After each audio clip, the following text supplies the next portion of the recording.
என்ன notice board வச்சிருக்கோம்னா, இந்த 103வது வட்டம் 193வது வட்டத்துல இருக்க மக்கள் நாங்க எல்லாரும் என்னன்னா, எங்களோட குறைகள நாங்க எல்லா கட்சிக்காரங்க கிட்டயும் சொல்லியாச்சு.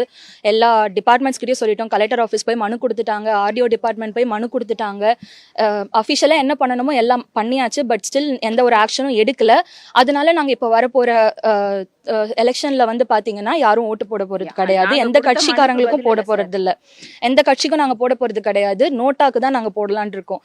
நோட்டா ஒரு சாதாரண விஷயம் கிடையாது. எல்லாருக்குமே தெரியும்.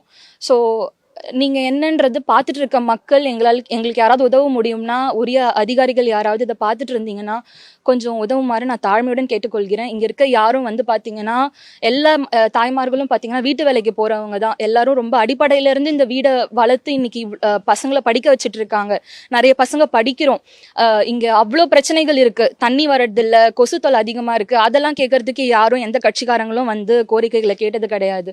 இப்போ இதை நாங்க முன்வைக்கிறோம். நீங்க பார்த்துட்டு இருக்கவங்க யாராவது ஏதாவது எங்களுக்கு ஹெல்ப் பண்ண முடியும்னா கண்டிப்பா பண்ணுமாறு நான் தாழ்மையுடன் கேட்டுக்கொள்கிறேன். இல்ல பிரச்சனை இருக்கு. அதை வச்சு எல்லார் வீடும் காலி பண்ணணும்.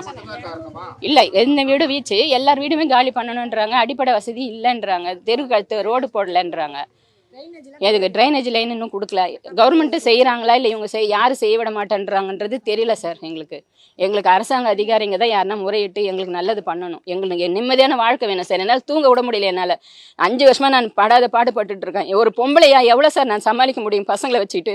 எதுக்கு எங்களை வந்து இப்படி டார்ச்சர் பண்ணணும்? எதுவாக இருந்தாலும் நேரடியாக வந்து கேட்க மாட்டேன்றாங்க சார்.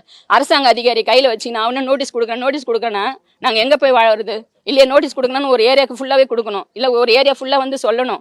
அந்த ஒரு வீடை டார்கெட் பண்ணிட்டு நான் எல்லார் வீடும் எடுப்பேனாக்கா எல்லாரும் நாங்கள் எங்கே போய் நிற்கிறது? நாங்கள் இதை நம்பி தான் வாழ்ந்துன்னு இருக்கேன். எனக்கும் வயசாயிடுச்சு. இதுக்கு மேலே நாங்கள் எங்கள் வீடு வாங்கி போய் கட்டிட்டு வாழ முடியாது.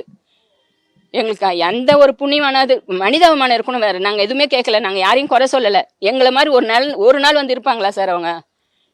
எங்கள் நிலைமைக்கு நாங்கள் இந்த நிமிஷம் உயிர் பண்ணால் கூட எங்களுக்கு ஒன்றுமே கிடையாது. ஏன் எங்களை இப்படி சாவடிக்கிறாங்க?